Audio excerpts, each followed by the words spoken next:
देश में महंगाई अपने चरम पर है, लेकिन राष्ट्रवादी पत्रकार जनता के मुद्दों को छाट भी नहीं समझते हैं। सुबह से शाम हिंदू मुस्लिम डिबेट और रात होते होते हुजूर की तारीफ। वाह मोदी जी, वाह वाह वाह। आपको बता दूं कि बीते हफ्ते देश में कई जगह टमाटर की कीमत 150 रुपए के पार भी देखी गई है। ना होता था जो भारत में वो होना अब मुमकिन है। कैसे? अरे मोदी है तो मुमकिन है। अरे मोदी।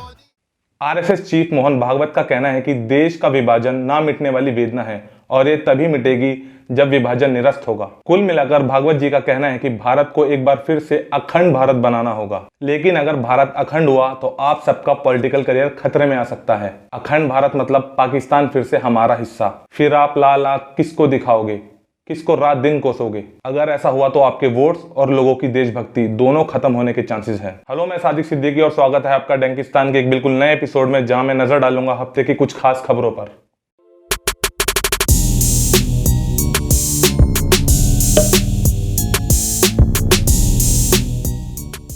हफ्ते की सबसे बड़ी खबर से शुरुआत करते हैं। हिंदुस्तान में 26 नवंबर को हर साल कॉन्स्टिट्यूशन डे यानी संविधान दिवस मनाया जाता है। प्रधानमंत्री मोदी नोटबंदी के अलावा देश के सारे दिवस मनाने में सबसे आगे रहते हैं। संविधान दिवस पर भी मोदी जी ने बढ़ चढ़कर हिस्सा लिया और इसको सेलिब्रेट करने के बजाय विपक्ष पर निशाना साधना शुरू कर दिया। प्रधानमंत्री ने अपनी स्पीच में कहा कि परिवारवाद देश के लिए चिंता का विषय है। बिल्कुल सही कहा। आप अजय मिश्रा के बेटे आशीष मिश्रा को ही देख लीजिए। परिवारवाद लोगों के लिए समस्या हो सकती है, लेकिन आखिर में सब कुछ है तो जनता के हाथ में ही। लेकिन देश में परिवारवाद का फायदा कुछ लोग बहुत अच्छे से उठाते हैं। गृह मंत्री अमित शाह के बेटे जय शाह को ही देख लो, बीसीसीआई के सेक्रेटरी बने बैठे हैं। जिस आदमी ने अपनी जिंदगी में शायद कंचे तक नहीं खेले होंगे, वो आज बीसीसीआई में इस पोजीशन पर बैठा हुआ है। साथ ही मोदी जी ने कहा है कि संविधान की भावना को चोट पहुंचती है जब राजनीतिक दल अपने लोकतांत्रिक कैरेक्टर को खो देते हैं, और इस बात से मैं पूरी तरह सहमत हूं। जैसे कुछ दल बिना किसी डिस्कशन के संसद में कानून पास करवा देते हैं, जैसे कुछ दल संसद के एक ही सत्र में 25 कानून बना देते हैं, और जैसे कुछ दलों के मंत्री गोली मारने के नारे लगाते हैं।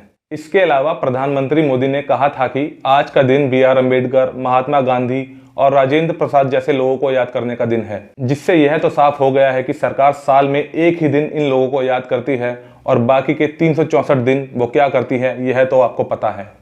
अब रुक करते हैं अगली खबर का। उत्तर प्रदेश चुनाव से पहले नेताओं ने जुमलों के अलावा जनता से झूठ बोलना भी शुरू कर दिया है। झूठ बोलो, झूठ बोलो, झूठ बोलो, बार बार बोलो, बार बार बोलो, बार बार बोलो, हर जगह पे बोलो और जोर जोर से बोलो। यूपी के मुख्यमंत्री योगी आदित्यनाथ ने कहा है कि जब से बीजेपी की सरकार उत्तर प्रदेश में बनी है, तब से प्रदेश में ना तो कोई दंगे हुए हैं और ना ही किसी किसान ने आत्महत्या की है। कुछ नेता तो झूठ की मशीन की तरह हैं। जब भी मुंह खोलते हैं धाड़ धाड़ धाड़ धाड़ धाड़ AK-47 की तरह बस झूठ ही निकलता शुरू हो जाता है। लगता है झूठ बोलने में योगी जी सीधे सीधे मोदी जी से कंपटीशन कर रहे हैं। इसके अलावा नोएडा इंटरनेशनल एयरपोर्ट के उद्घाटन के बाद बीजेपी के कई नेताओं ने एयरपोर्ट की एक फोटो शेयर करी, जो कि कई बार की तरह गूगल से डाउनलोड करी गई थी। शेयर करी गई फोटो में जो एयरपोर्ट था वो चाइना का था। अब अगर आप उनकी प्रॉपर्टी पर हक जमाएंगे तो वो भी तो बदला लेंगे ही ना। तो बेहतर होगा कि आप उनकी प्रॉपर्टी पर ना हाथ डालें और उन्हें भी हमारी प्रॉपर्टी पर हाथ डालने से रोकें। अब तो आपके सांसद भी आपसे सवाल कर रहे हैं, अब तो चाइना का कुछ करो। आखिर कब तक बस लाल आंखें और चौड़ी छाती ही उन्हें दिखाते रहोगे? अब बढ़ते हैं अगली खबर की तरफ। 2000 के नोटों में चिप बताने वाले टीवी के मशहूर न्यूज एंकर सुधीर चौधरी की जमकर तारीफ करी गई है, और इस बार तो तारीफ विदेश से आ रही है। टॉक्सिक, टेररिस्ट जैसे कई शब्दों से सुधीर चौधरी को नवाजा गया है। दरअसल सुधीर चौधरी को दुबई में एक इवेंट में इनवाइट करने के बाद यूएई की प्रिंसेस ने एक ट्वीट करके सुधीर का विरोध किया। उन्होंने सुधीर चौधरी का विरोध करते हुए कहा कि वो अपने यहाँ ऐसे नफरत फैलाने वाले लोगों को नहीं आने देंगी। इसके अलावा इवेंट के ऑर्गेनाइजर्स को एक लेटर भी लिखा गया, जिसमें बताया गया कि सुधीर चौधरी 2012 में एक्सटॉर्शन केस में जेल भी जा चुके हैं। एक रिपोर्ट के मुताबिक सुधीर चौधरी को इवेंट में तो बुलाया गया, लेकिन उन्हें स्पीकर के पैनलिस्ट से बाहर कर दिया गया। इवेंट में सुधीर चौधरी को ना बोलने देने से ऑर्गेनाइजर्स ने भी बता दिया कि वो भी उनके विचारों को छाट भी नहीं समझते हैं। अब बात करते हैं अगली खबर की। बीजेपी सांसद प्रज्ञा ठाकुर, जो कि मालेगांव ब्लास्ट केस में आरोपी हैं, आखिरकार एनआईए कोर्ट में पेश हुई।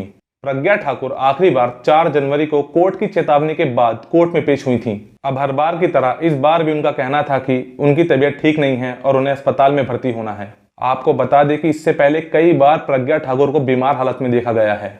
और जो लोग इनका मजाक उड़ा रहे हैं, मैं उनको बताना चाहता हूं कि प्रज्ञा ठाकुर सिर्फ फिजिकली फिट रहने के लिए इतने सारे स्पोर्ट्स में भाग लेती हैं। तो उनका मजाक उड़ाना बंद करें और आप सभी दर्शक उनकी तरह फिट इंडिया मूवमेंट में भाग लें और अपनी सेहत का ध्यान रखें। साथ ही प्रज्ञा ठाकुर ने कंगना के 2014 के बाद मिलने वाली आजादी वाले बयान का भी समर्थन किया है। मेरे हिसाब से उन्हें वॉलीबॉल, कबड्डी खेलकर फिजिकली फिट रहने के साथ साथ मेंटली फिट रहने के लिए भी कुछ गेम्स खेलने की जरूरत है। आज के लिए बस इतना ही। अगर आपको ये वीडियो पसंद आए तो इसको लाइक करें, शेयर करें। आने वाली और ऐसी वीडियोस देखने के लिए इस चैनल को सब्सक्राइब करें। खत्म। Bye bye, tata, good bye.